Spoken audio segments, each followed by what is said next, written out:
see if I believe they're looking up to me. They want the best of me now, best of me now, best of me now, best of me. They want the best of me now, best of me now, best of me. I can't stand it when grown adults refer to their fathers as daddy. It's infantilizing and it's not cute. What is this, the Little House on the fucking prairie? Worse yet is women who call the lover daddy to add a little submissive spice to the bedroom. This grosses me the fuck out. I know incest porn is all the rage, but it does not turn me on in the slightest.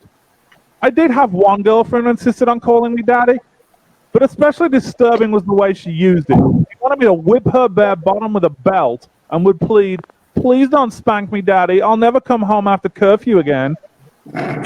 I got the impression this was less role play than some kind of childhood trauma that she was working out on my dick rather than in therapy like she should have. Less role play. For some people, it's a turn on. I just don't get it. And it only goes in one direction, because if a man calls a female lover mommy, he usually wants her to breastfeed him or change his diaper. Now that is a very niche kink, but daddy has hit the mainstream. Why stop at daddy, I wonder? There are other familial terms of endearment that could be used. Destroy this sweet pussy, big brother. What the fuck? Put it in my ass, cousin. Okay, maybe that one's all right for people from Arkansas. Woo! Ooh, give me some of that good grandpappy dick. Also, if it's a term of submission or respect, why doesn't it appear in other contexts?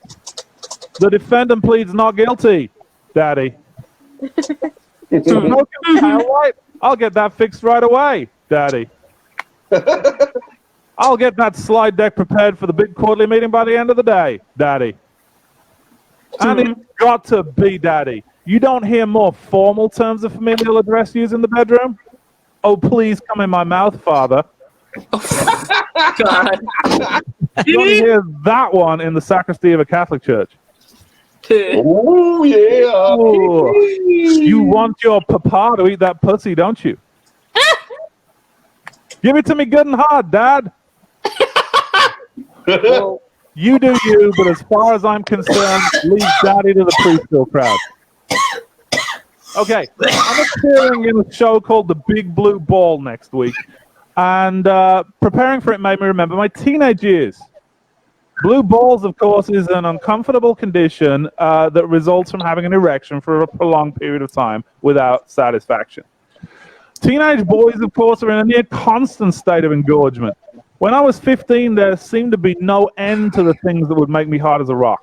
Female newscasters, swimming suit pages in clothing catalogs, being within 100 feet of a teenage girl, which was a problem because I was at school all the time.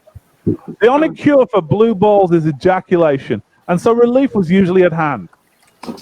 In my adolescent years, I masturbated 4, 6, 8, 10 times a day.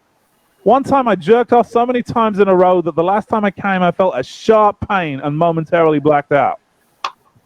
One time I told my mother I was going to my room to do some homework, popped a Bananarama tape in the Walkman, put my earphones on, closed my eyes, and went to town. When I came up for air, as my eyes adjusted, I saw a steaming mug of tea and a plate with 2 cookies on it next to my bedstand. That hadn't been there when I started choking the chicken. I couldn't look my mother in the eyes for a month.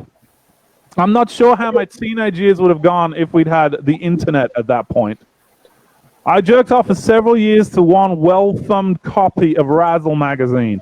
Shirley from Manchester on pages 36 through 39 was a particular favorite. If we'd had Pornhub, my dick may very well have fallen off. The last time I suffered from blue balls was when I was dating, in my late 30s, a born-again Christian lady. I assumed was saving herself for marriage. We'd been dating for a month, but our fun had been limited to making out on the couch like teenagers. After one session of several hours, I was left with chapped lips and swollen balls. I crab walked down to my car, drove home wincing every time I hit a speed bump, limped up to my apartment, half crawled into my bedroom and rubbed one out. The resulting geyser of hot jizz hit the ceiling and covered my body, my face, my hair, the bed sheets, the pillows, and the wall behind my bed. I basically repainted my bedroom in Pantone 1869-69, soft sink jizz. I cleaned up as best I could, but still lost my security deposit when the landlord noticed a suspicious stain and used a blacklight. And the smoke, as well as the semen, was on me. A couple of weeks later, my girlfriend expressed frustration that I hadn't tried to take her clothes off and make her come like a man. What the fuck? After this, we fucked like rabbits, and 11 years later, we're still married. So that story has a happy ending. Okay, I got a minute left. I'm going to end on this. I wasn't born in the United States. I was born in England and moved here 20 years ago. While both of my countries speak a language they call English, there are some words in America that cause a little confusion. Particularly offensive is the way Americans use the word spunk. In America, spunk means courage and determination, but in England, spunk is slang for semen. Yep.